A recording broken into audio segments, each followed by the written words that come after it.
Hello, and welcome to our cervical chat on redefining resilience and empowering survivors facing recurrence. I'm Aisha McClellan. I'm the cervical cancer program coordinator at SHARE.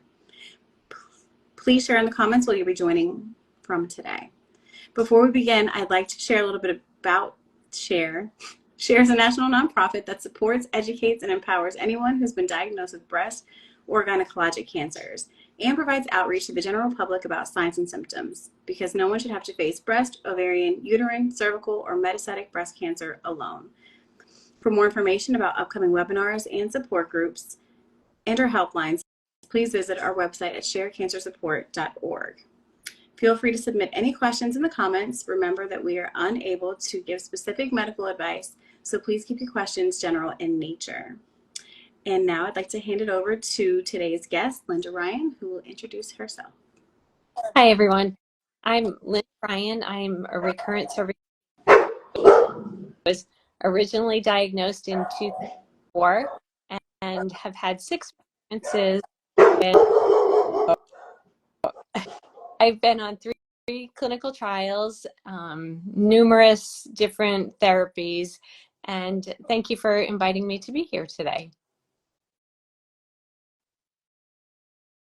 Oh, I probably could share a little more. Yeah, if you don't mind just telling us a little bit about your story and just however much or little you'd like to share. Okay. So I was originally diagnosed in 2004, as I said, and the treatment was a hysterectomy, and it was actually stage 0, which, you know, I think that would be the same treatment today.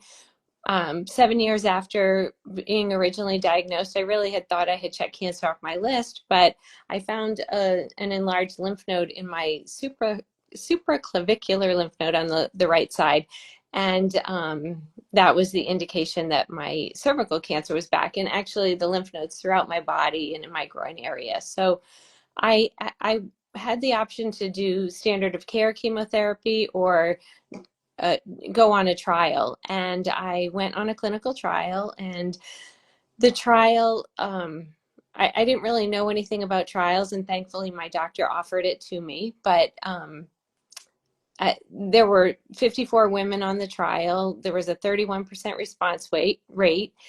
17 people responded, that would be 31%, and 16 had a partial response, and I had a complete response. So I was the only one on the trial, and it didn't go to a phase 3 trial, but it was at that point that I knew how important science and research was.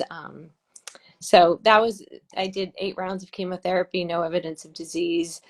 And then 4 years later, had another recurrence. 2 years later, had another recurrence. Did a trial, responded, stopped responding, went on another trial, responded, stopped responding, and then went on Avastin, which a lot of people are on, bevacizumab.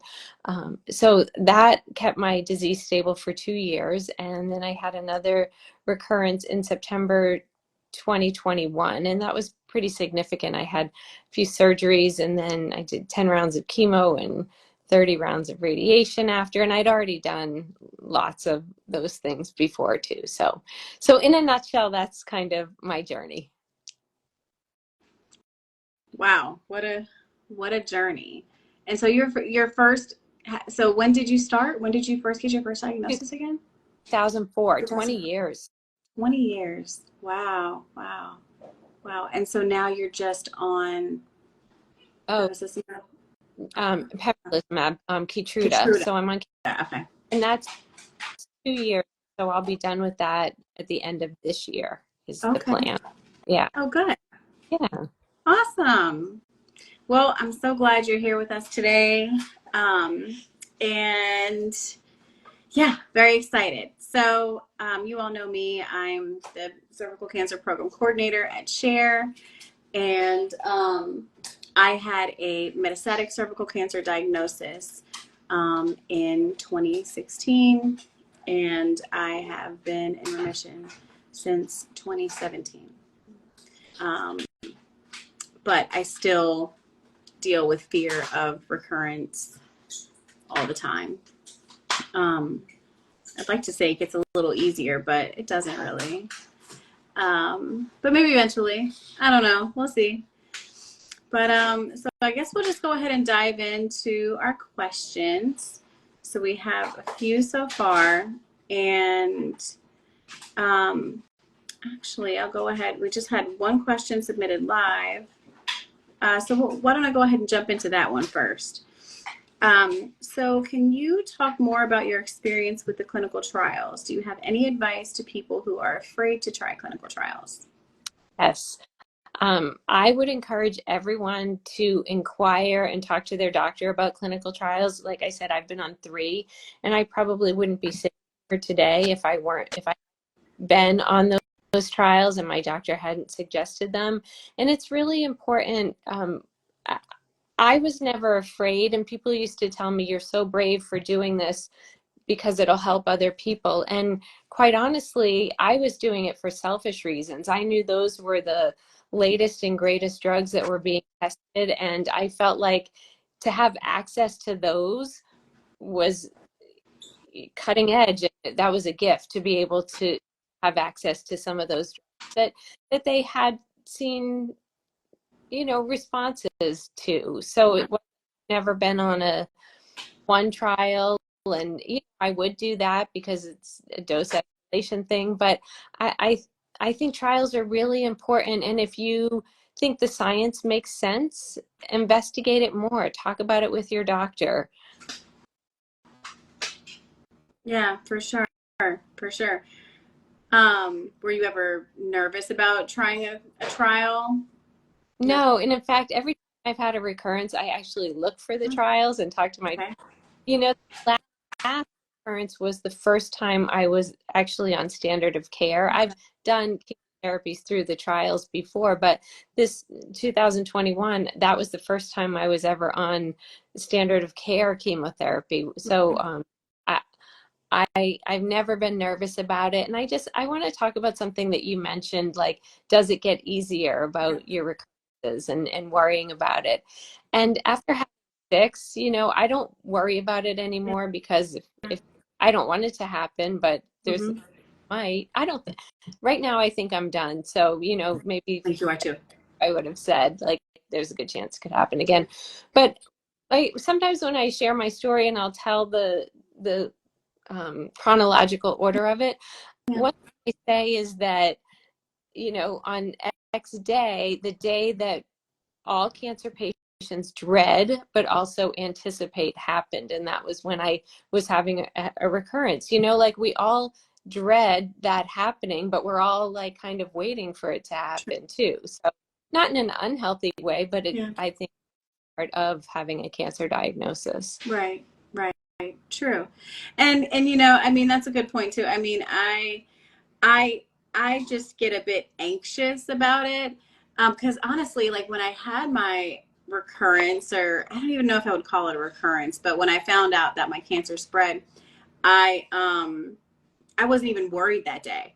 It was like I just was like, oh, okay, this is like easy peasy, just follow up. And so I was just like, I flabbergasted that that happened. So now I'm like, I just feel like I, can't get too comfortable. But also like, I find a little peace in the fact that like, I just remember like this resident came in and she told me that like, as long as we can keep you here and keep you on some treatment, there's always going to be something new. And there's always a chance. And so I don't know.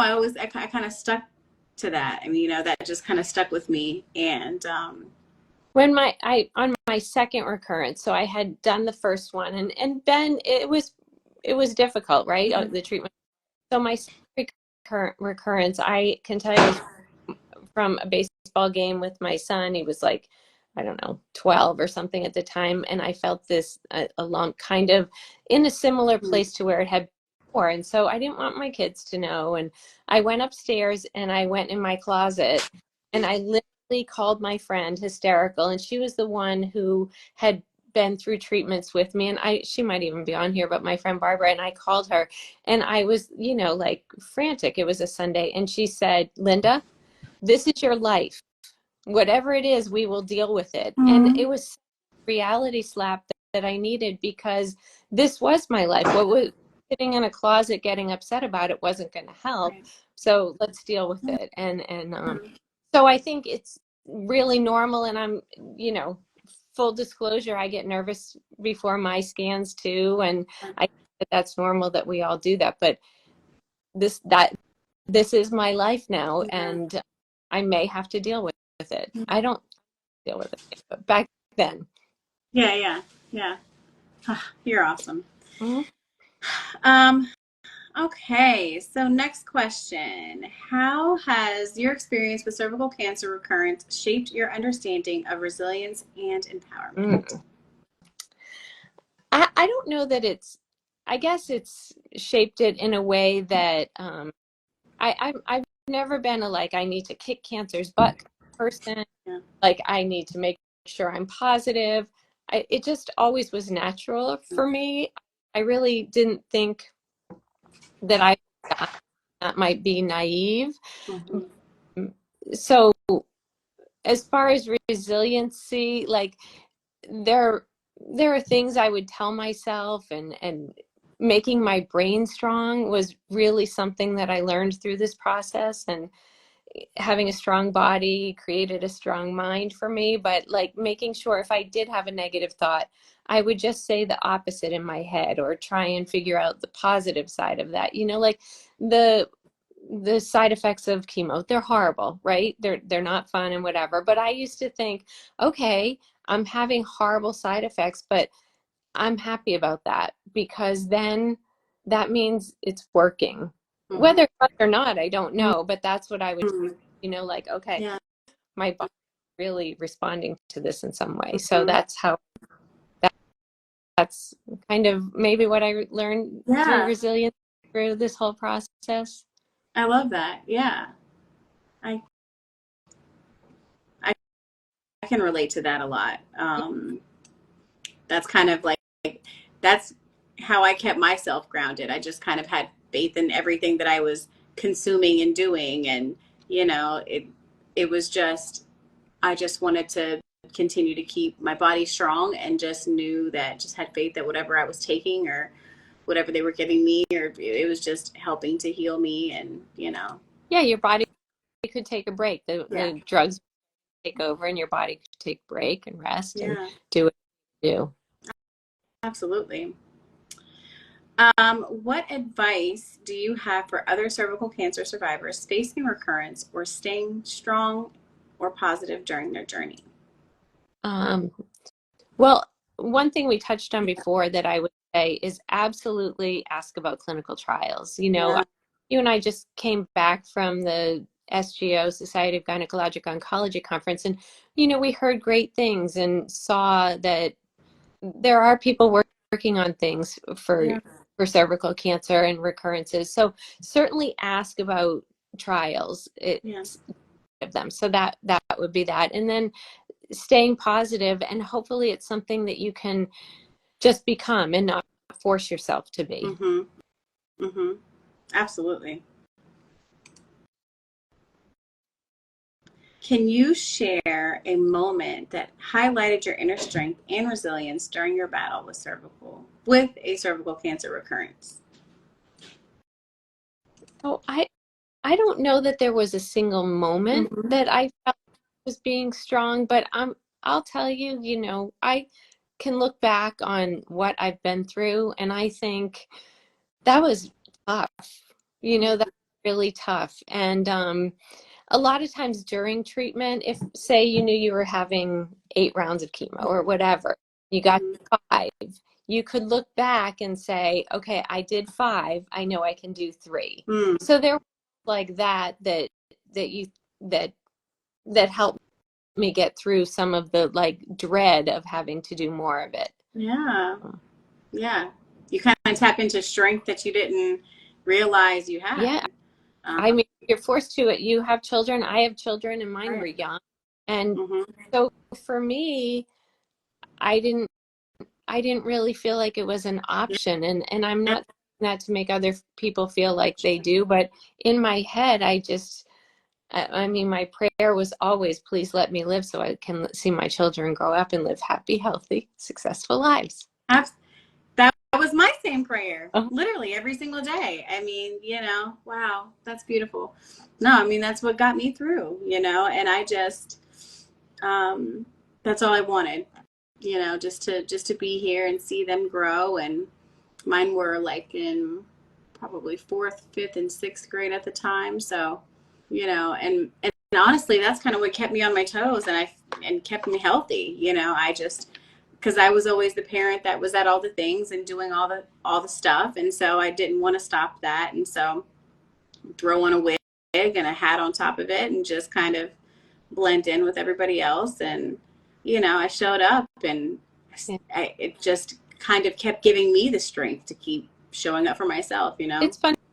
My kids, they're 22 and 26 now, and Mm-hmm. telling someone the other day, I don't know that my children know of a mother without cancer. Like Wow. cancer has been part of their lives for 20 years now. So it's kind Yeah. of that, um, and they don't know any different. So they've learned lessons that I could have never taught them otherwise. And hopefully they share those with other people in some way. And that's something that's really helped too through this process. You do a lot of it, but trying to help others, not necessarily thinking of me, but what can I do to help this person get through it or this Exactly. process. So that's been a therapeutic thing for me. Yeah, me too. Me too. I didn't I didn't really know how far I wanted to take it at first, and I was really, I don't know, I just was really anxious about just sharing about myself and my journey. But once you see, how impactful it can be to other people, it just kind of keeps giving me strength. It's kind of beautiful in a way. I mean, sometimes it gets a little overwhelming, but I think of the fact that this is exactly what I needed when I was going through this. I mean, I was searching high and low, just trying to find one person. And so now it's, so power of social media has made it a lot easier to connect with others.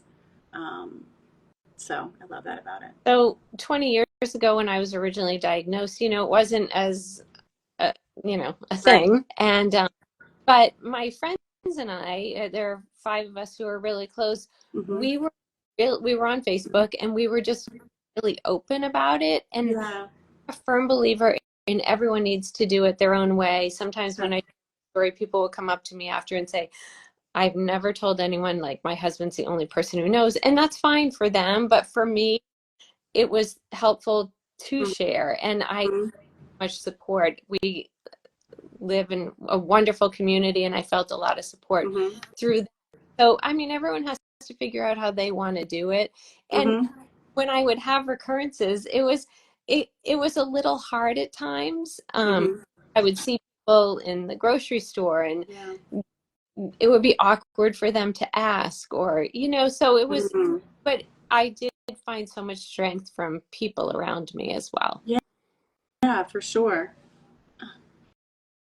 I and yeah, I wasn't going to share anything when I was first diagnosed, but it kind of I'd lost my job and my friend started a GoFundMe.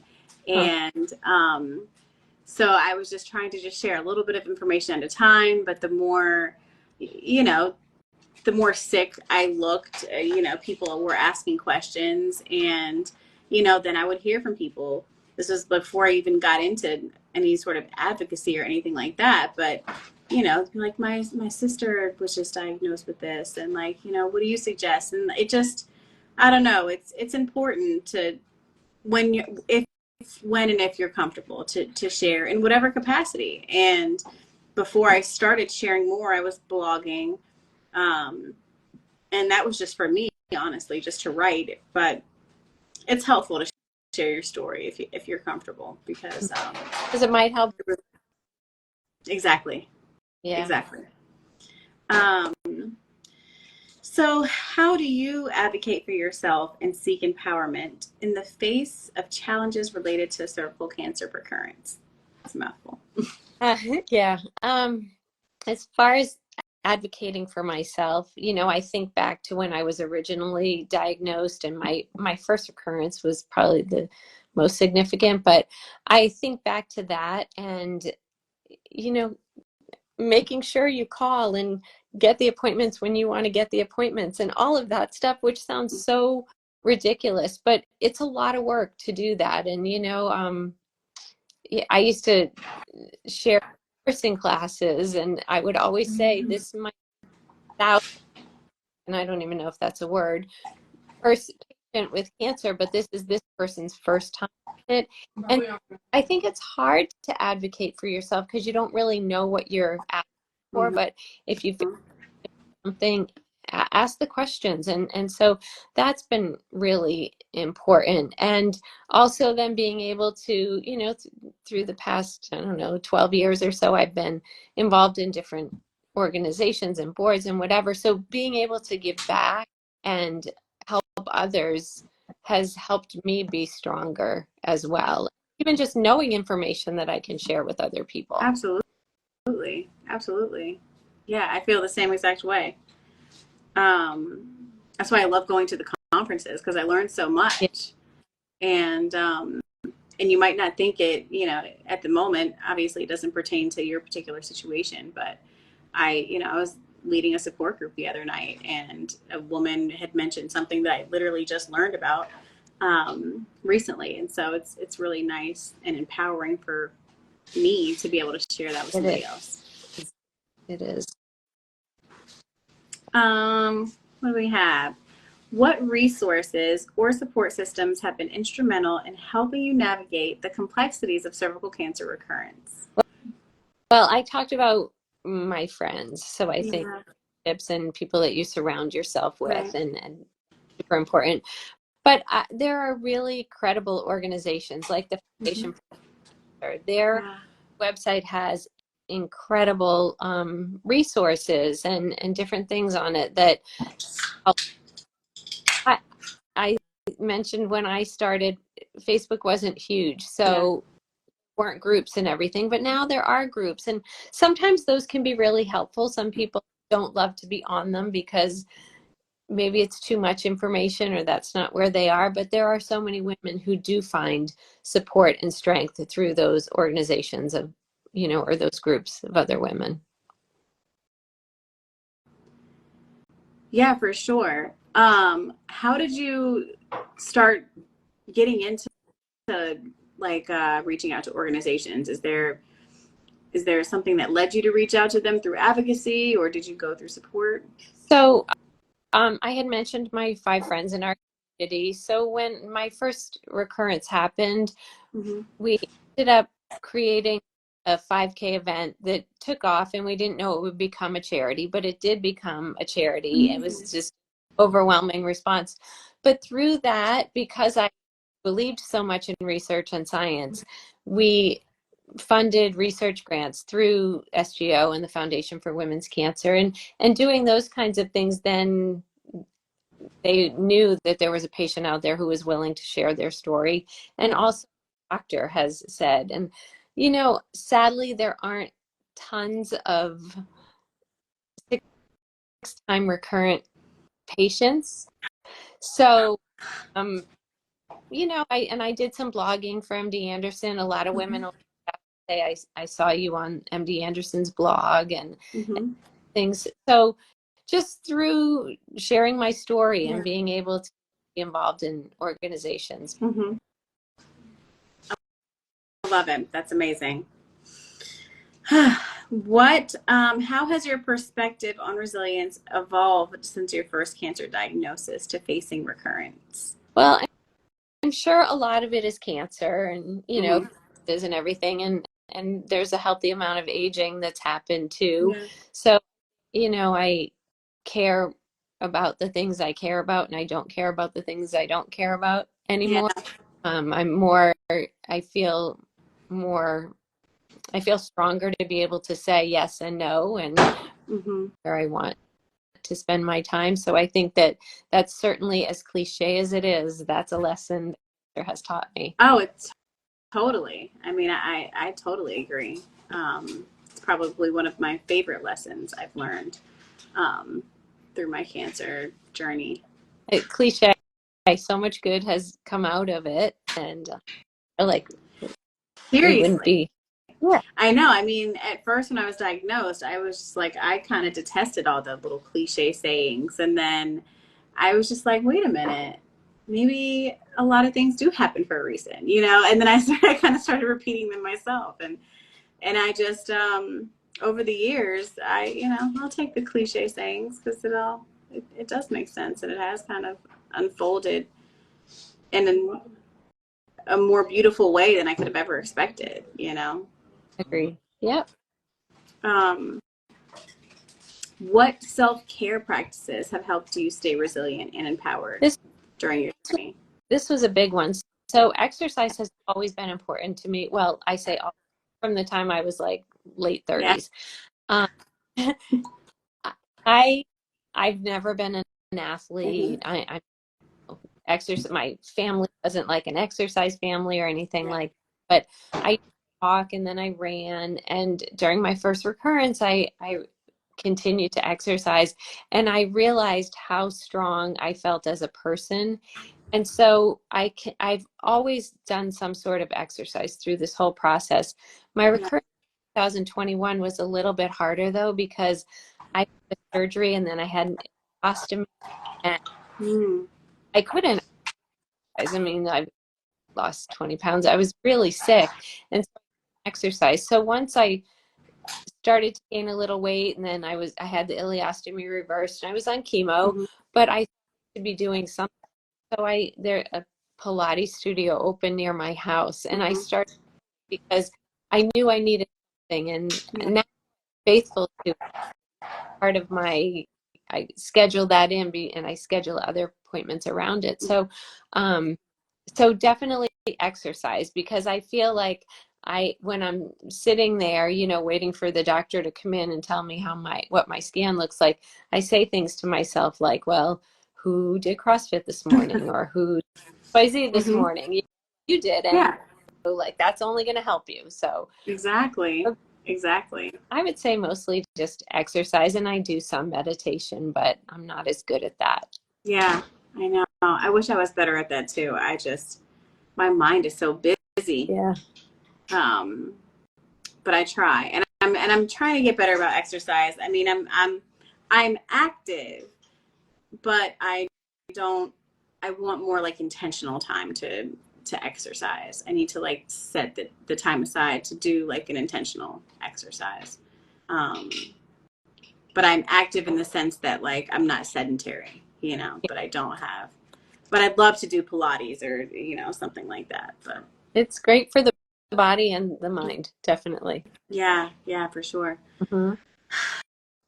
Um, can you share a moment of triumph or achievement that inspired you to keep pushing forward despite recurrence? Oh, I've never not felt like I would push forward or Yeah. keep going ever. I remember seeing a woman I was waiting for a scan or something, and she was completely gray in a wheelchair. She Mm, looked really, really tired.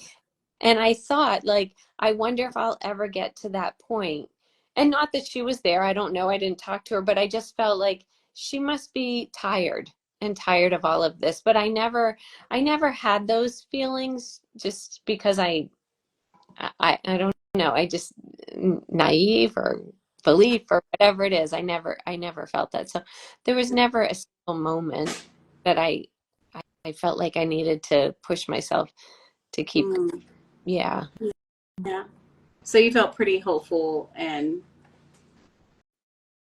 throughout, like you didn't have like Yeah. it never got you down. It never got to the point Well, where, there were days where I would be upset about it and sure, I was all cupcakes, yeah, but I mean, yeah, for the most part, I really let things take its course. I would yeah. come home from and get in bed. Like I knew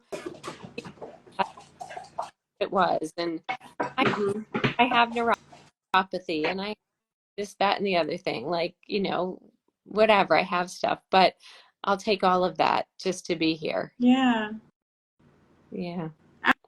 absolutely. I think, I mean, I just had And that, I mean, that was kind of what, that was the initial shift for me, honestly. I mean, I was, the last day that I was really heartbroken about my diagnosis was the same day that I decided to, that it wasn't going to consume me. And it ended up being the most pivotal thing in my journey. I mean, I was obviously distraught the day that I found out that my cancer had spread, and I cried my tears, and then I don't know, I just felt so empowered, you know, just like I was looking through studies, and um, I found one person who had had my same diagnosis, excuse me, and she went into remission. And I was like, okay, as long as there's one, I know there can be two, Yep. you know?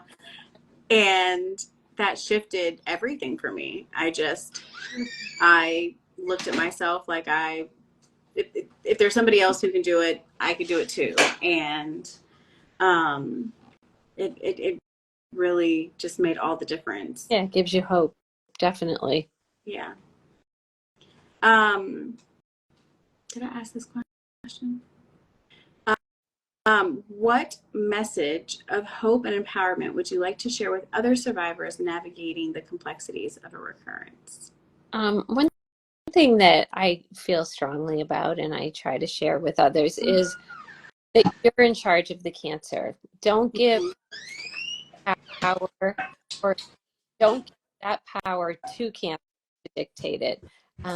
You are in charge of that. So, boss, you're so that's generally what I try to tell people, because that's something that I would think about that in the Yeah. waiting rooms. You know, I am the boss here. So, Right. and it may be the boss and make you feel like crap plenty, but I mean, you're still the boss.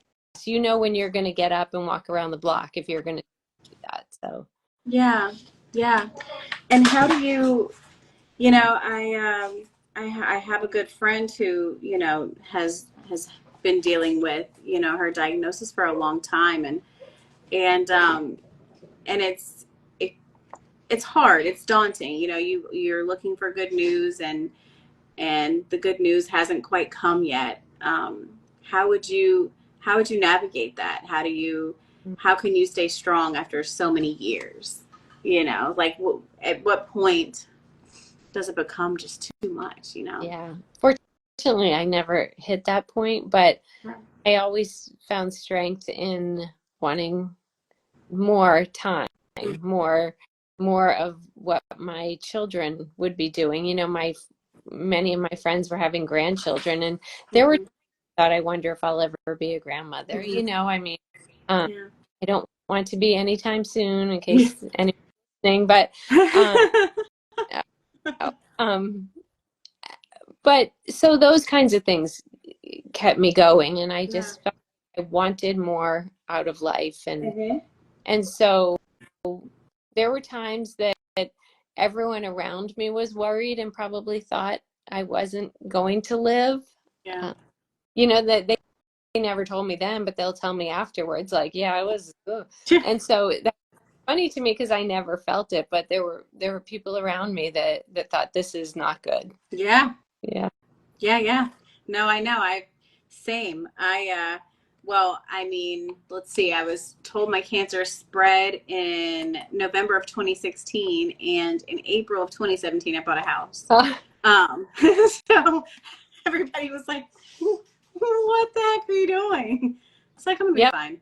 You know, I'm gonna be all right. And I just knew it. I felt it, and I didn't really give myself a chance to think otherwise.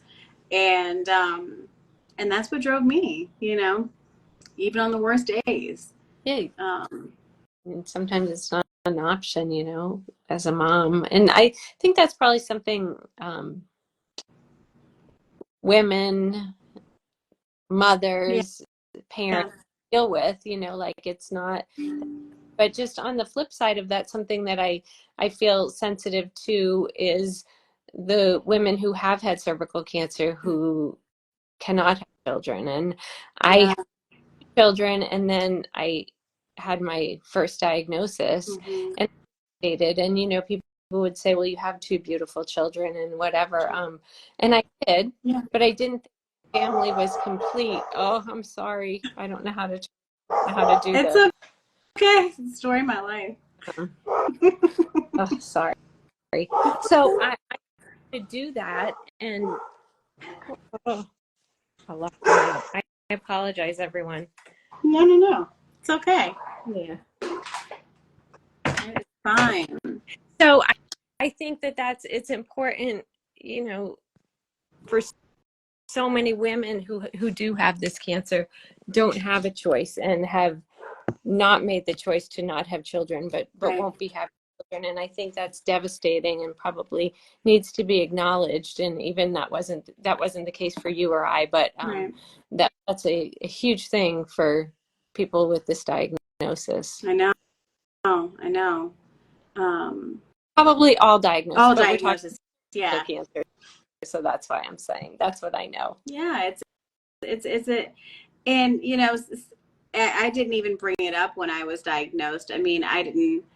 It almost kind of felt selfish that I felt just kind of heartbroken for anybody else because I didn't ask that question about fertility or anything just because I did already have my children. But and that's one of the reasons I got into advocacy, honestly, because some of these questions are not brought up, and then you're kind of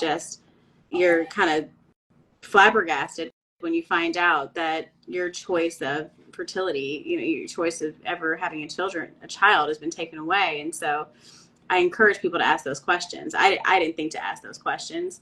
One, I did, and 20 years ago, the doctor that I had at the time, which is not the doctor I have, said, "Don't even worry about that. We won't worry about that." mm-hmm. And my ovaries, but it wasn't like they were going to be any use after that. So Right. Yeah. I've got them. They just, yeah, he didn't yeah, care. So yeah. I've got them. They just they don't do anything. yeah. Um, but anyways, so I guess we're at the end of our questions. I do we have any other questions in the chat? Nope. Cool. We got through all of our questions tonight, which is wonderful. Is there anything else you want to share in regards to your journey and recurrence or anything? I feel so healthy now. So it would be a shock to me if my cancer came Right. back. But I do feel so hopeful about being on the Keytruda and even going. So you're on it for 2 years. I've had a port since 2018, Okay. and 2 years, my doctor said to me, "I know you, Linda, and you're going to ask me to stay on it Yeah. longer." And so I've actually been thinking about that, and I Mm. think I'm constantly saying, "I think I'm done with it. I think I'm done with it." So I think when it's time, I'm going to not ask her to extend it. And Hi. with my port, I love my port. Um, I won't get rid of it right away, but Yeah. funny, Rob and I talked about it recently, and I said, maybe I wait a year Yeah. and then my port. Mm-hmm. So I really feel like I feel so hopeful for my future, and I hope Yeah. that anyone listening feels like they can make it through a Yeah. recurrence, or two or three, so don't give up your power. You Yeah. truly do this. Well, that's beautiful advice, and I think that's the best thing we can end on tonight. Really grateful for you joining us. Um, you're amazing. I'm just in awe of you and all that you do, and so I'm really grateful that you were on here tonight with us. Thank you. It's an honor to be here, and I hope that you and I together have been able to help others. 100%. Yeah, We still got work to do. that's right. That's right. Um, thank you for joining us, Linda. Thank you all for participating and submitting your questions. Be sure to check out our upcoming educational programs and support groups. They are pinned to the chat, and follow us on social media. This concludes our cervical chat. Thank you, Thank Linda, you. and thank you all. Thank you. Bye-bye. Bye.